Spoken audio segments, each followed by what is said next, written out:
Welcome back to my channel. In every house, there are stories hidden in the walls. Stories that never make it to dinner table conversations.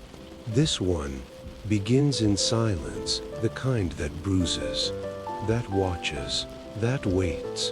She was a daughter-in-law with nowhere to run. He was a father who had watched his son turn into something cruel. What began as survival slowly blurred into something far more dangerous and far more human. Tonight, we bring you a tale of forbidden refuge, of a bruised soul searching for shelter in the most unlikely place. But be warned, this story doesn't whisper, it haunts. Turn off the lights, lean in close, and listen to the silence behind the door.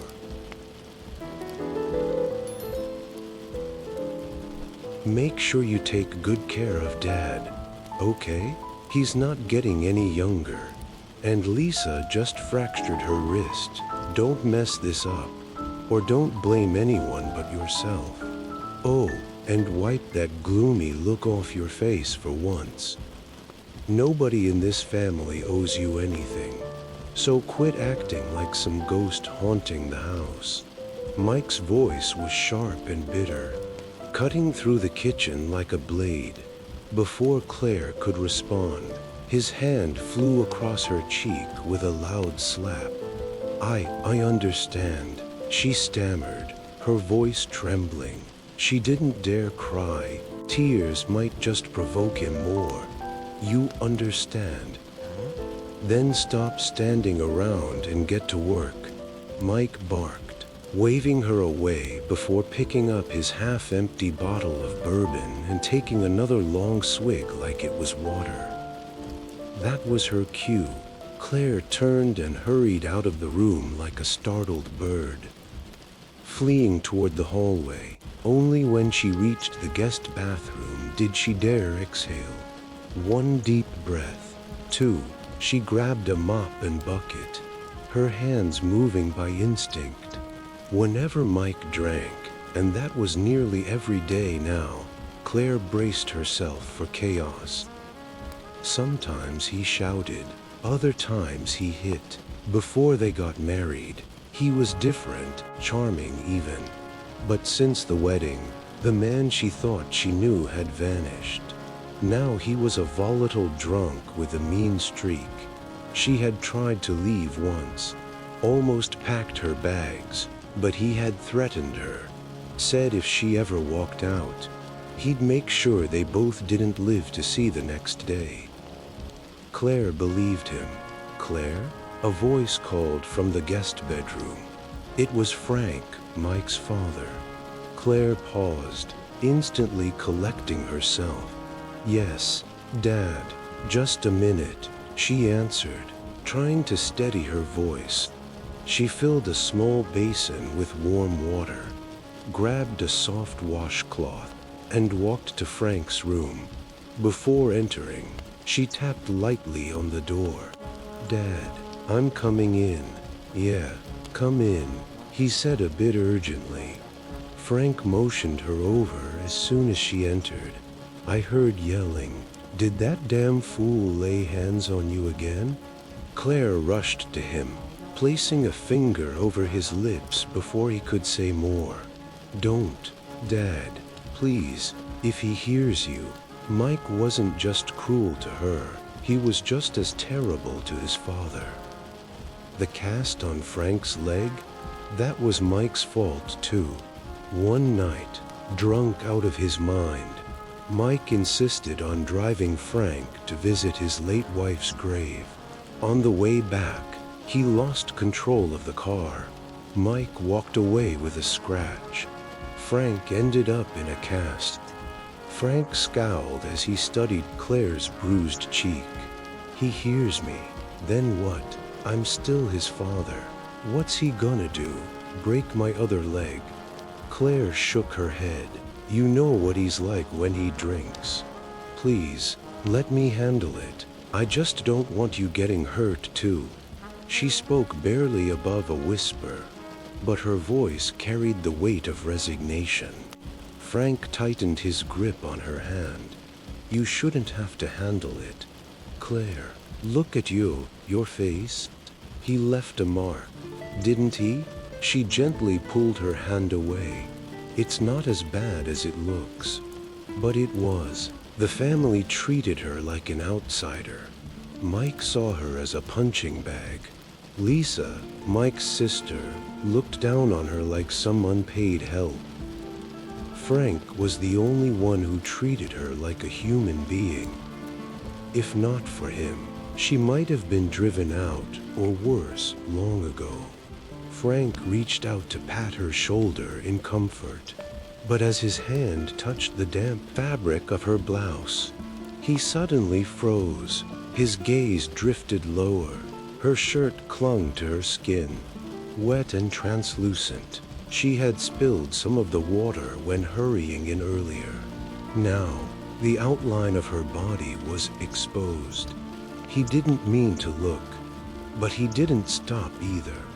Claire noticed his change in expression almost instantly. She glanced down at herself and gasped softly. The fabric stuck to her like a second skin. Embarrassed, she jumped back, arms folding tightly across her chest. Dad, please, don't look. Claire stood there frozen, her arms hugging herself tightly. Her shirt, soaked from the spill, clung uncomfortably, revealing more than she ever intended. She felt exposed, not just in her body, but in her shame, her fear, and the strange silence that filled the room now. I'll get another towel, she mumbled, not daring to look up. Without waiting for a response, she darted out the door, her cheeks burning with humiliation. Frank cleared his throat, then turned his face away as if that could erase what just happened. He hadn't meant to stare.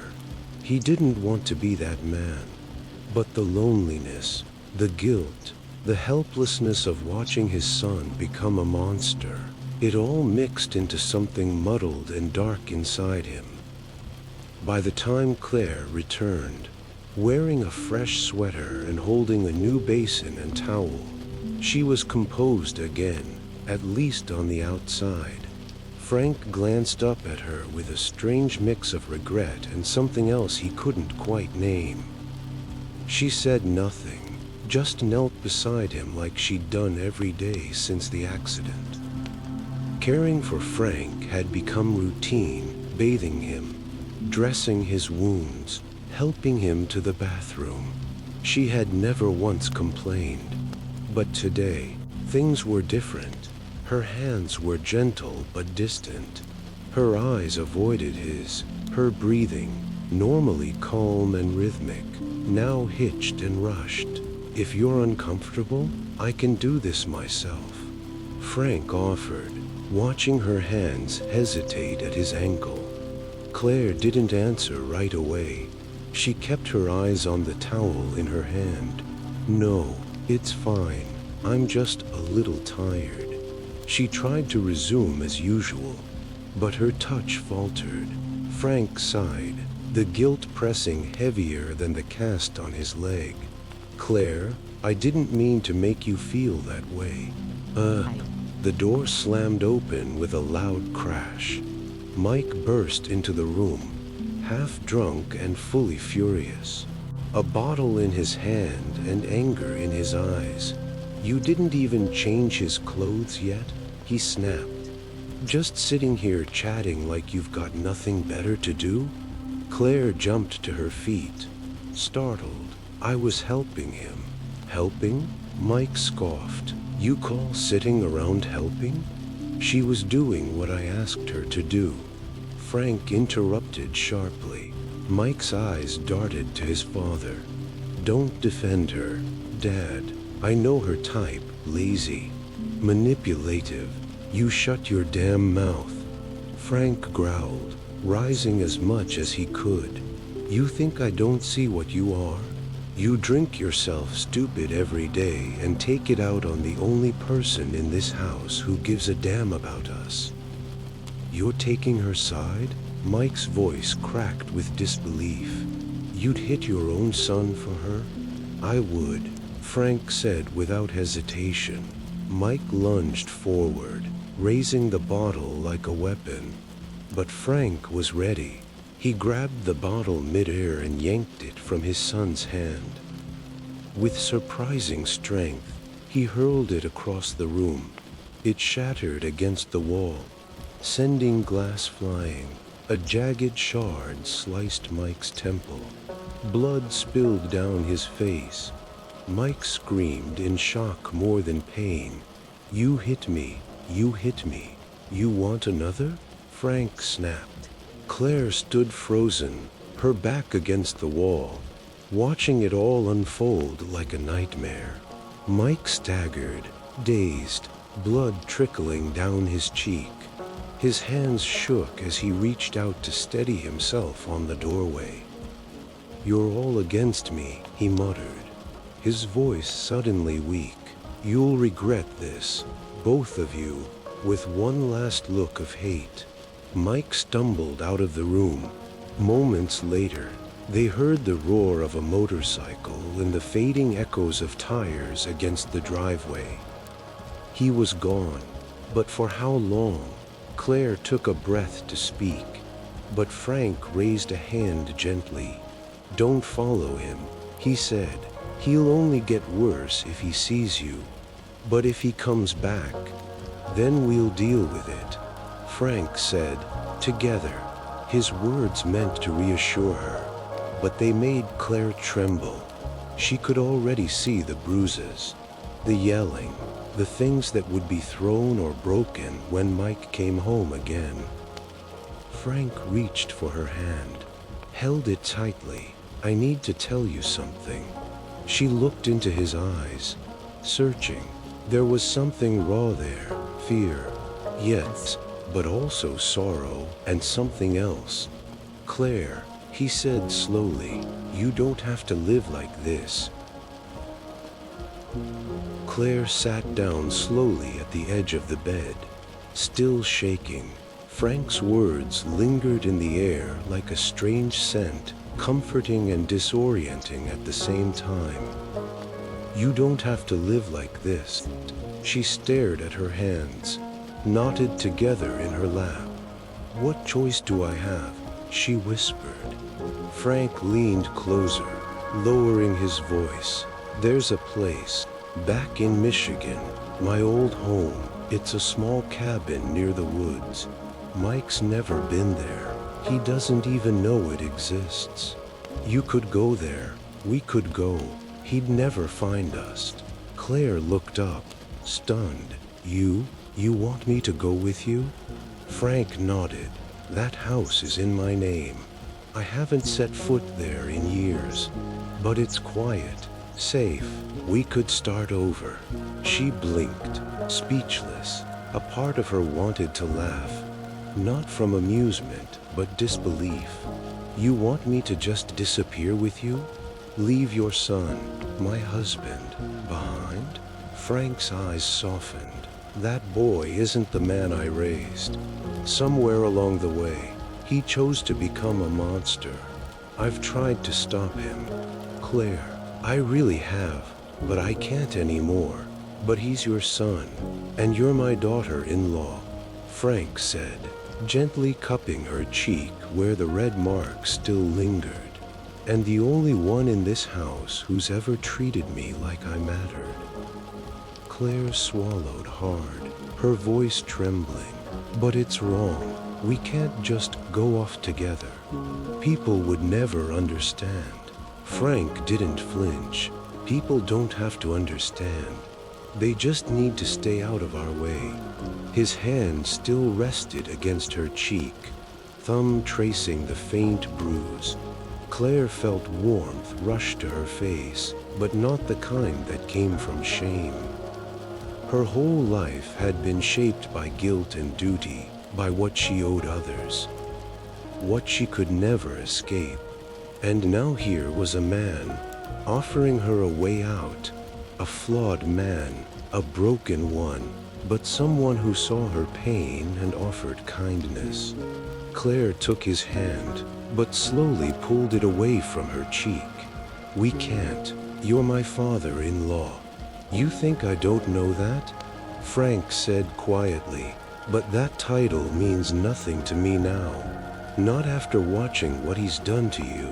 Not after watching you suffer for so long." She stood up, trying to steady her breath. "It's not that simple, Frank. Even if I wanted to, even if I dreamed of running away, we can't just erase what we are." He stood too, leaning on the cane beside his chair. "No, but we can stop pretending. You deserve to be safe, to be cared for." Claire looked away, her eyes stinging. The tears threatened again, and this time she let one fall. "You don't know what it's like, living every day afraid of what's waiting behind the next door." "I do," Frank said firmly, "because I've been afraid too. Not of Mike, but of watching him destroy you, and doing nothing about it." There was silence between them. And then Claire asked the question she never thought she'd say aloud. "What would we even be if we left?" Frank didn't answer right away. He stepped closer, eyes locked on hers. "We'd be two people trying to survive. That's all." Claire stood still as his hand brushed hers again. She didn't pull away, but she didn't lean in either. Then, before either of them could say anything else, the sound of a key jingle at the front door made her flinch. She backed away, panic returning to her voice. "He's back. Already?" Frank's expression darkened. "No, it's too soon. That's not him." They both froze. A voice called from the hallway. It was Lisa, Mike's sister. Claire stepped into the hallway just in time to meet Lisa's curious gaze. "What happened here?" Lisa asked, noticing the broken glass and the faint blood trail near the living room. "I'll clean it up," Claire said quickly. Lisa narrowed her eyes. "Did he hit you again?" Claire forced a small smile. "It's fine. He's gone now." Lisa didn't press further. She never did. No one ever really did. Claire returned to Frank's room and quietly closed the door behind her. "We'll talk later," Frank said softly. "But think about what I said. You don't owe him anything." Claire, she nodded, her heart heavy with confusion, fear, and a fragile, dangerous hope. The house settled into silence that evening. Claire finished cleaning the shattered glass from the living room and wiped the blood off the floor without a word. Lisa had retreated to her room, muttering something about a work call.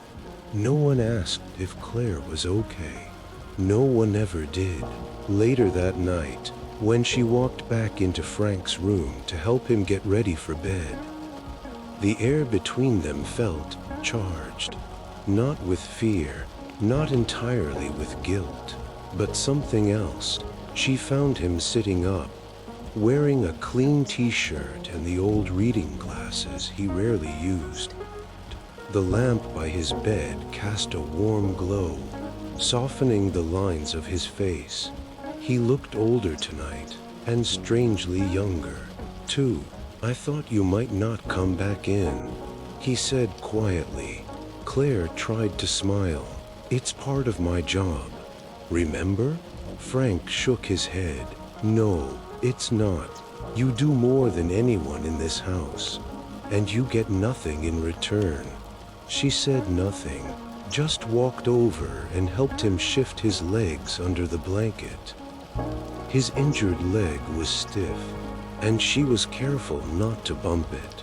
Her hands moved automatically, the way they had for weeks now. But this time, he didn't look away. "Claire, he said after a long pause. Do you ever wonder what life could be like if you weren't stuck here? Her hands froze at the edge of the blanket. Every day, he reached for her wrist, gently. Then let's stop wondering.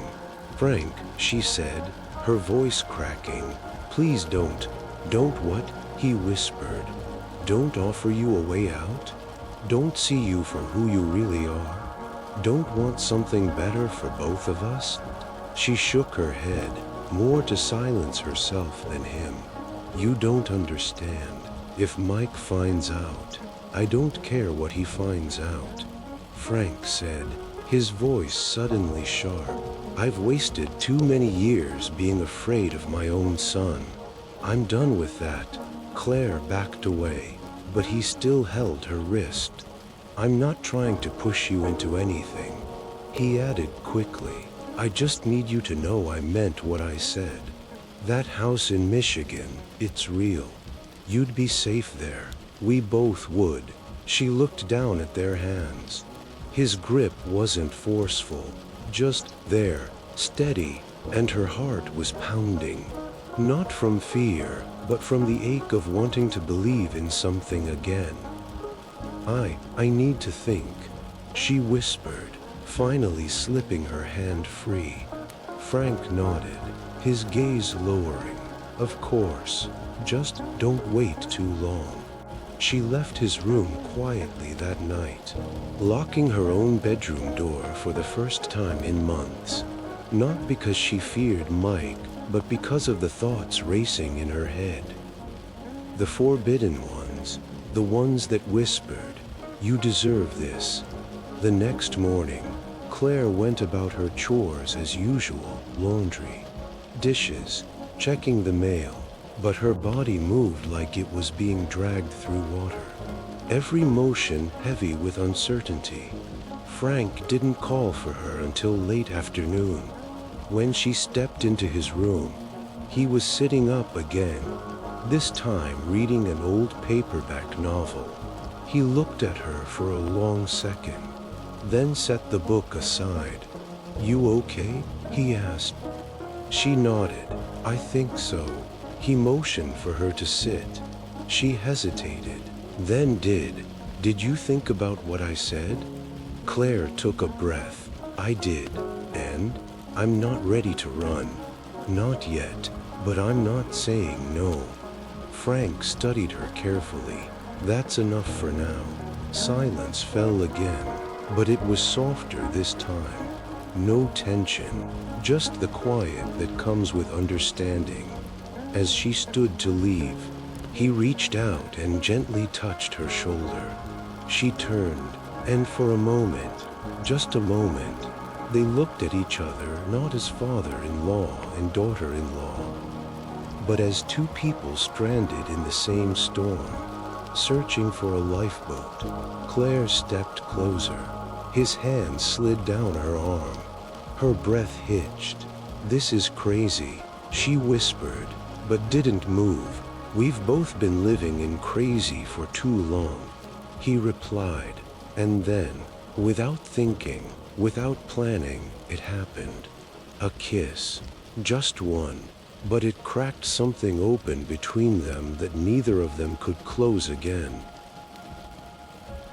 The kiss hadn't lasted more than a second, maybe two, but in Claire's world, time had stopped. She pulled away first, breathless, eyes wide, heart pounding so loud she was sure he could hear it. I shouldn't have let that happen, she whispered, stepping back. We can't, Frank. We can't do this. I know, he said, his voice low, but I won't pretend I didn't feel it. Claire turned toward the window, needing distance. The late afternoon light poured through the curtains, spilling gold across the carpet. Everything looked too peaceful, too still for the chaos inside her. He had kissed her, and she had let him. She ran her fingers through her hair and tried to think. What does this make me? She asked aloud, not really expecting an answer. I'm still married to your son. You're not a bad person, Frank said from behind her. You're a woman who's been broken in every possible way. And now someone, me, is finally trying to offer you something different. But it's wrong, she said, no matter how much I want to believe otherwise. Frank sighed, leaning back in the bed. Then I'll carry the guilt for both of us. She turned to face him, angry now. That's not fair. You can't just say that and expect me to be okay with it. I don't expect anything, Claire. I just want you to know that if you decide to leave this life behind, I'll be there. Claire didn't respond. Her chest tightened with emotion she couldn't name. Was it longing? Was it grief? Was it a sick, selfish craving for affection after years of being treated like a punching bag? She left his room without another word. That night, she lay awake in bed, staring at the ceiling, replaying the moment over and over again. Not just the kiss, but the look in his eyes, the quiet desperation, the tenderness, everything Mike had never given her. And that terrified her more than anything else. Frank wasn't just a temptation. He was hope, and she wasn't sure she was ready to face what hope demanded of her. 3 days passed. Mike hadn't returned. No calls, no messages. It was the longest he'd been gone in years. And part of Claire dared to believe he might not come back. Each day, she brought Frank his meals and medicine, keeping the conversation light and careful. But they both knew something unspoken loomed between them, waiting. On the 4th day, as she was sweeping the front porch, she felt a sharp cramp twist low in her belly. She dropped the broom, pressed a hand to her stomach, and staggered inside. A wave of nausea hit her out of nowhere. She barely made it to the bathroom before vomiting into the sink. Lisa knocked on the door a minute later. Claire, you okay? Claire rinsed her mouth and opened the door. I'm fine. Probably something I ate.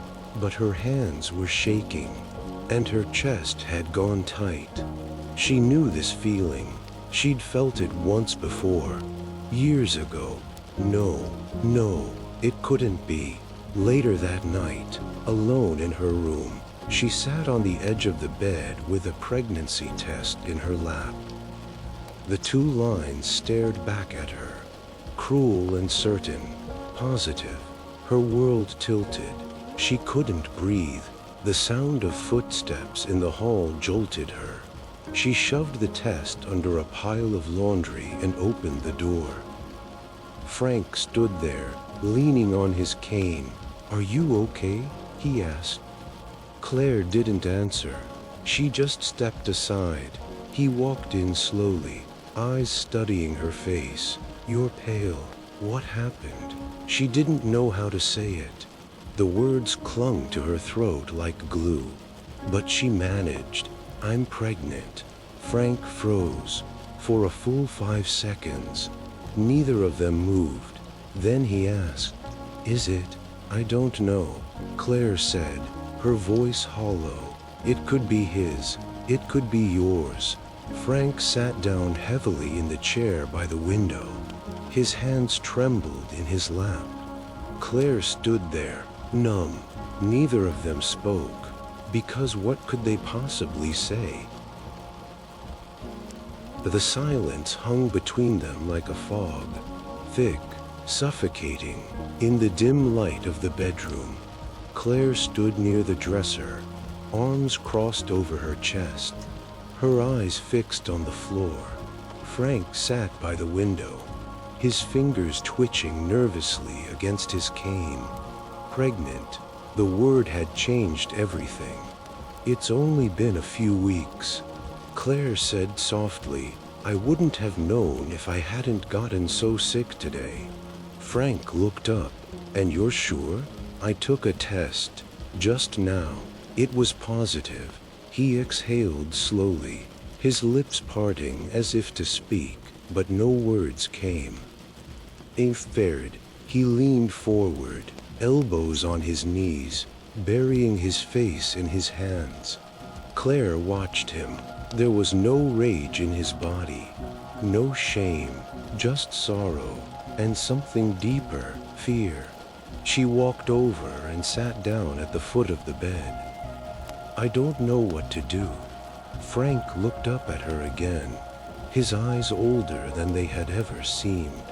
"Do you want to keep it?" Claire's throat tightened. "I don't know. I haven't had time to think about anything."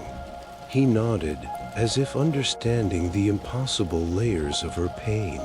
Then, quietly, he asked the question that neither of them had dared to voice aloud.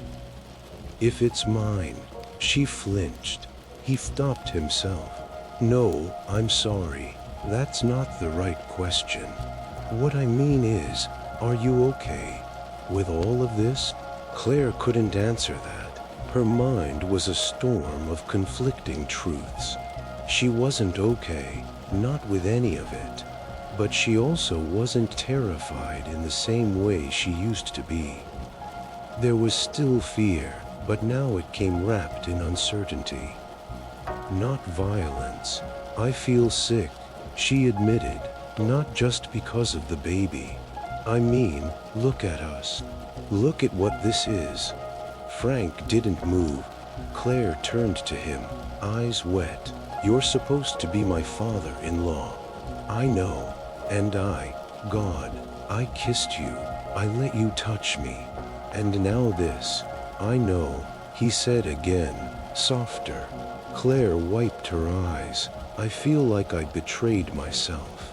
Frank reached out and placed a hand gently over hers. "You didn't. You're just trying to survive. And so am I." She didn't pull away. "I want to believe that," she whispered, "but the world won't see it that way. Mike, Lisa, everyone, they'll call it something else." "Let them," Frank said firmly. "Let them call it what they want. They weren't the ones patching you up after bruises. They didn't hear you cry yourself to sleep every night. They weren't here when he stopped." Fists clenching. "You deserve more than fear." "Claire." They sat in silence for a long time. Eventually, Claire stood up and walked toward the window. Outside, the street was quiet, the last of the day's sunlight bleeding across the lawn. "I haven't told Mike," she said. "Don't," Frank replied quickly. "Not yet. But if it's his child, if it's his," Frank said bitterly, "he'll use it to keep you here, to control you." "And if it's yours?" Claire asked. Turning to face him, he swallowed. "Then I'll raise it with you, if that's what you want." The tears came then, not from fear, not from guilt, but from the overwhelming ache of being seen. Claire dropped to her knees in front of him and buried her face in his lap. His hands found her shoulders, holding her as she shook. "We can leave," he whispered into her hair. "We can go tonight." "No," she whispered back. "Not yet. If we run now, he'll come after us. He always does." Frank's jaw tightened. "Then we'll wait. But when the time comes, promise me you'll go." Claire nodded into his leg. "I'll go." In that moment, everything felt fragile but clear. They weren't lovers, not yet, not really, but they were something else, something harder to name, something rooted in shared pain, and blooming, quietly, into defiant hope. The following days moved like a dream Claire wasn't fully awake for. The house felt suspended. Mike was still gone. No one knew where he went, or when, or if he would come back. Claire didn't dare ask Lisa, and Lisa didn't offer any answers. Every morning, Claire helped Frank bathe, dress, and eat. Every night, they shared a quiet moment in his room, where no words about the pregnancy were spoken, but everything was understood. They didn't touch again, not yet, but there was an energy between them that neither could deny, like two people standing at the edge of a cliff, knowing it already jumped, even if they were still in midair. Claire had started writing a list, things they would need if they left. She kept it in a worn envelope in the back of her dresser drawer, along with the pregnancy test and a set of emergency cash she'd quietly collected over the past few months. A toothbrush, Frank's medication, a pair of sturdy shoes. She wasn't ready to run, but she was preparing. One evening, as she was wiping down the kitchen counters, Frank wheeled himself in, refusing, again, to use the walker Lisa had bought for him. "You shouldn't be out here," Claire scolded gently, taking the dish towel from his hand. "I needed to stretch," he said, "and see you." She looked at him sideways. "You see me all day." "Not like this," he said, and smiled in that quiet, sad way that made her chest ache. Claire didn't respond. Instead, she turned on the faucet and rinsed the towel. Her hand trembled slightly under the water. Frank came closer. "Can I say something, even if it's selfish?" She looked at him, unsure. "What is it?" "I've never had anyone look after me like you do. Not even my own son." Claire's lips parted, but no words came. "And when I think about going back to that cabin, I think about waking up and hearing your voice in the kitchen. I think about drinking coffee with you on the porch. I think about peace." "Claire." She turned away, pressing a hand to her lips. Frank waited a moment, then added, "That's what you are for me now. Peace." Claire blinked fast, fighting back the tears. "I don't know how to be that for someone. I've never even been that for myself." "You are," he said softly, "even if you don't see it." Before she could reply, the door opened. A rush of wind swept through the house. Heavy footsteps on the floor. Claire froze. She didn't have to look to know. Mike was home. Frank straightened up, his shoulders tightening. Claire stepped back from the counter and turned just as Mike appeared in the hallway, his eyes bloodshot, his jaw unshaven, a gauze bandage still taped above his brow. He looked like a man who had been simmering in his own rage, and now he was ready to explode. "Nice," he sneered, glancing between the two of them. "Real nice, cozy little setup you've got here." Claire said nothing. Frank didn't flinch. Mike's gaze landed on Claire's stomach. "You've been busy while I was gone?" Her hand instinctively moved to cover it. I said, "Have you?" "Mike," Frank said warningly, "don't start." "Start?" Mike laughed, bitter and hollow. "You think this is me starting?" "Nah, this is me just warming up." "Back off," Frank growled. "You've done enough damage." Mike took a step closer, eyes wild now. "You siding with her again? She's got you wrapped around her finger." "Old man, always has. I'm not siding with anyone," Frank said evenly. "I'm protecting her. From you." Claire saw it happen before it actually did. Mike's fist clenched, and his foot kicked a chair out of the way. He lunged toward Frank, and Claire stepped between them. "Don't," she said firmly. "If you lay a hand on him, I swear to God, I will call the police."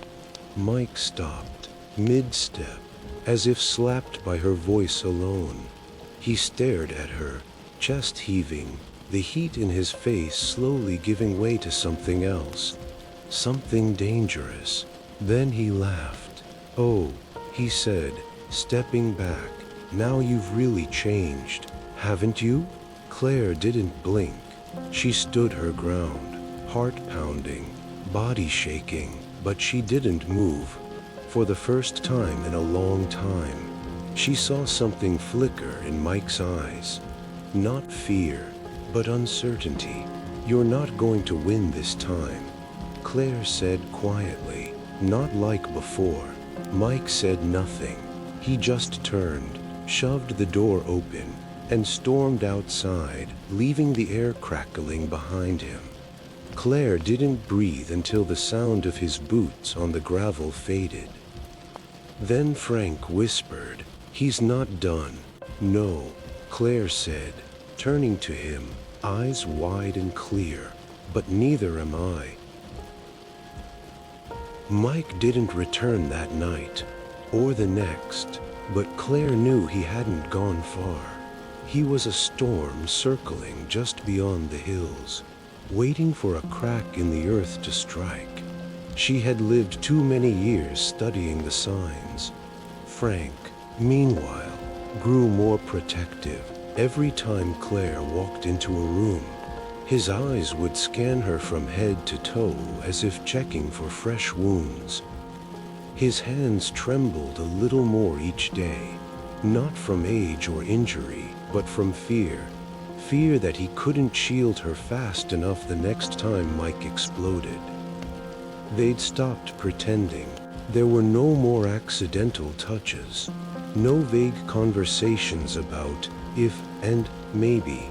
Every word they shared now was about when they would leave, when they'd be safe, when the child, hers, theirs, whoever's, would be born far away from here, in a place where the walls didn't hold memories of screams and broken bottles.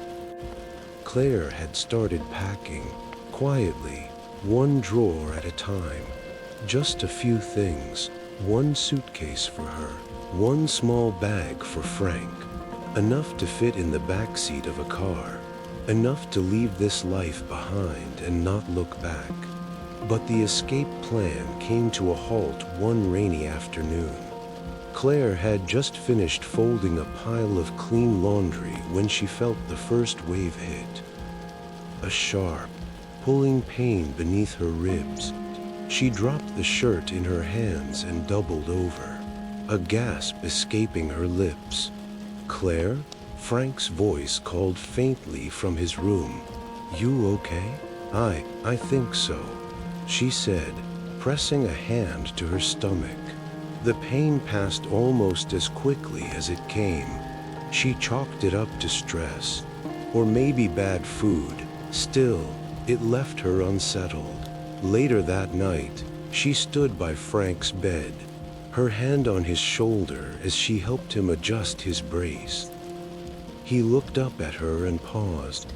"You're pale," he said. "I'm okay." "No, you're not." Claire smiled softly.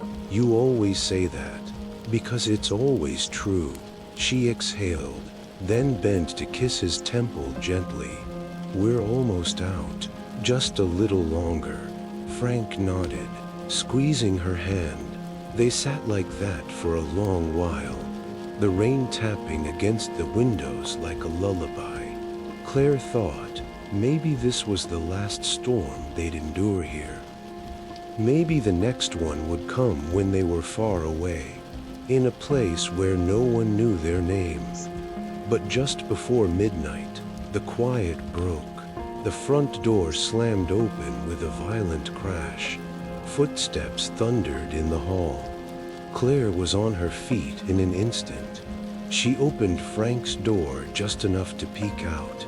Mike was back, drunk, wild-eyed, soaked from the rain. He stumbled into the living room, dropped his jacket on the floor, and started shouting even though no one had spoken. "You think you can take what's mine?" he roared. "You think you can just leave? You think I don't know what's going on in this house?" Claire's breath caught. She backed into Frank's room and shut the door quietly. "He knows," she whispered. Frank pulled himself upright. "Then this ends tonight." "No," she said, voice shaking. "If we push him, he'll..." The door burst open before she could finish. Mike stood there, drenched and heaving, his hand curled around a bottle of vodka like a club. "You think I didn't hear the two of you?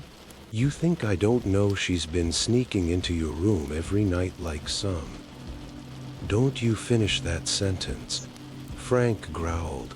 Claire stepped forward, trying to intercept the chaos. "Mike, please, let's just talk." Mike laughed, a hard, guttural sound. "Talk? What's left to talk about? You spread your legs for my father, and now you want a heart-to-heart?" Frank moved faster than Claire thought possible. He threw off the covers, reached for his cane, and used it to rise. "You shut your damn mouth," he snapped. Mike took a step toward him. Claire lunged to block him. "Stop." But it was too late. Mike shoved her out of the way. She tripped, crashing into the nightstand. Frank roared and swung the cane. It struck Mike square across the chest, but Mike didn't go down. Instead, he grabbed the cane, ripped it from Frank's hands, and tossed it aside. "You old bastard," he hissed. "You ruined everything." He raised his fist. Claire screamed, and then, a thud. Mike froze. Frank had grabbed a metal lamp from the nightstand and slammed it into Mike's side. Mike staggered, clutching his ribs, and collapsed to one knee. "You lay another hand on her," Frank said, breath ragged, "and I swear to God, you won't get up next time." Mike looked up at him, bleeding and panting, but he didn't fight back. Not now. He saw it in Frank's eyes, the resolve, the fury, the desperation of a man who had nothing left to lose, and someone to protect. Mike got up slowly, spit on the floor, and limped out of the room without another word. They heard the front door slam, then the engine of his truck growling to life. Then silence again. Claire sat on the floor, shaking. Frank knelt beside her, despite the pain in his leg, and pulled her into his arms. "It's over," he whispered, but Claire didn't believe that.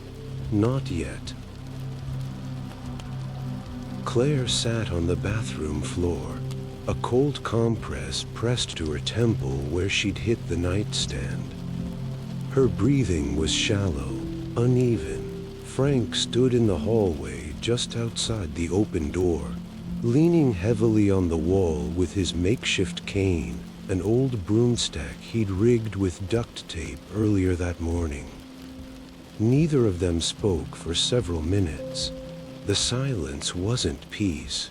It was the silence after something breaks, where you wait to see what pieces are left. Claire finally exhaled. "We have to go tomorrow." Frank nodded. "First thing.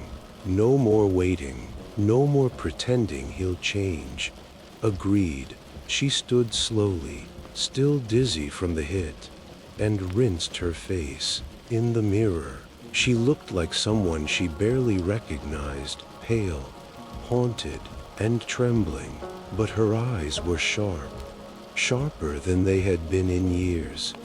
Frank helped her to bed, tucked her in like she was made of glass, then sat in the chair beside her and held her hand until she fell asleep.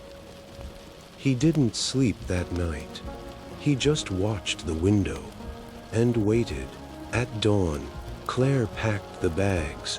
There wasn't much, a few sets of clothes, Frank's pain meds, the envelope of cash, her prenatal vitamins, a photo of her mother. Long dead, nothing else mattered. Frank stood by the door, his coat zipped up and his duffel in hand. Truck's still gone. Good, Claire said. We'll be out before he circles back. They moved quickly. Frank eased into the passenger seat while Claire slid behind the wheel of the old Ford pickup. She'd never driven farther than the grocery store, but she didn't hesitate. Her fingers gripped the steering wheel like it was the last solid thing in her life. As the house disappeared in the rearview mirror, Claire felt her stomach twist, not with guilt, but with a strange kind of relief. Not escape, not yet, but forward.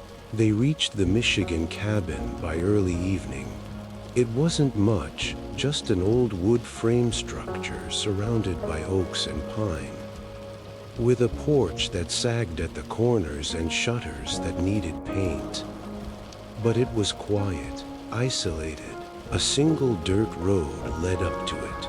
No neighbors for miles. Frank exhaled deeply as Claire helped him through the door. Smells like cedar and mouse droppings. I'll open the windows, she said with a small laugh. That night, they sat together on the porch with mugs of hot tea. Claire rested her hand on her stomach, watching the trees shift in the wind. It's safe here, Frank said, almost to himself. I know. He reached over, fingers brushing hers. She didn't pull away. I meant what I said before. He murmured, if it's mine, I'll be a father again. Better than the last time. I swear it. Claire didn't answer at first. Then she whispered, and if it's not, I'll still raise it, still love it. She turned to look at him, searching his face. Even with everything we've done? He nodded, especially because of it. Claire looked away, overwhelmed. Her mind was still trying to sort the chaos.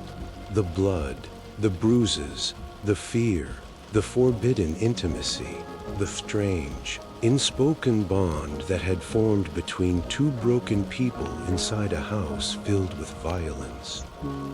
This place, the cabin, it wasn't salvation, but it was a beginning.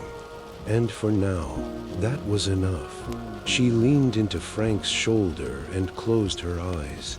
Inside her, the child stirred, and somewhere, far away, Mike would eventually realize they were gone, and that they weren't coming back. 3 weeks passed at the cabin.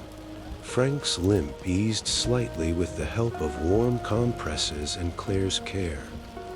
The air smelled of pine and damp soil, and the only sound at night was the rustle of wind through trees. They lived simply, morning tea, old stories, quiet meals, and the slow repair of two people learning how to breathe again. But even in peace, there were questions Claire couldn't ignore. She woke often in the middle of the night, heart racing, ears straining for a sound that never came. No engine, no footsteps, no fists pounding on a door. Just Frank, breathing steadily in the next room. Each day, she waited for her body to betray her, to tell her the truth of who the child inside belonged to. But there was no test for that kind of answer. One late afternoon, as the sun sank behind the forest, Claire found Frank out on the porch carving a piece of driftwood. "You're quiet today," she said, sitting beside him. "Thinking," he replied, "about how we got here, about what we are." Claire nodded, tracing the worn edge of the porch rail. "Sometimes I still can't believe it happened. Any of it." Frank set the knife aside and turned toward her. "Do you regret it?" She didn't answer right away. "Then, I regret that I had to become someone else just to survive. But not the part where I found you." He leaned closer, gently resting his forehead against hers. You didn't become someone else. Claire, you became who you were always meant to be. You just didn't have the space to find her before. Tears welled in her eyes. You say that like I'm brave. You are. She took his hand and placed it over her stomach. What if he finds us? What if one day he shows up with hate in his eyes and a weapon in his hands? Frank's jaw tightened. Then I'll protect you. And if I can't, you'll run. With the baby. Claire shook her head. I'm tired of running. Then we stay. And we fight. They said in silence for a while. Until Claire whispered, do you think the baby will hate us? For how we began? Frank kissed her temple. No, because the baby will grow up in love, not fear. The next morning, they planted a garden. Tomatoes, herbs, squash. Claire knelt in the dirt, her hands finally steady, while Frank sat nearby with his hat tilted against the sun, reading from a tattered book of poems. At night, she slept without flinching. No dreams of Mike, no shadows reaching under the door. Just sleep, whole and warm. On the 35th day since they fled, a letter arrived, no return address. Claire opened it with trembling fingers. Inside was a single sentence, scrolled in Mike's crude handwriting. You'll never be rid of me. She stared at the page, hands icy. The forest no longer felt quiet. It felt like it was holding its breath. Frank read the letter and said nothing for a long time. Then he burned it in the fireplace, watching the smoke curl upward like a prayer. Claire stood by the window, arms folded over her belly. As the sun dipped low, he's still out there, she said. Frank came up behind her, resting his hands on her shoulders. Yes, he said, but so are we. Claire reached for his hand. Then we stay, and we build something real. And in that cabin, with the ghosts behind them and the fire before them, they began again, not with certainty, not with perfection, but with the fragile courage to try. Thank you for staying with me until the end of this story. If it touched you, made you think, or left you with questions, then it did its job. Sometimes, the hardest choices are the ones that set us free, and healing doesn't always come the way we expect. If you enjoyed this story, don't forget to like, subscribe, and hit the notification bell so you won't miss the next emotional journey. I'll be back soon with more stories that speak to the heart, challenge the mind, and stir the soul. Until then, take care of yourself and take care of each other.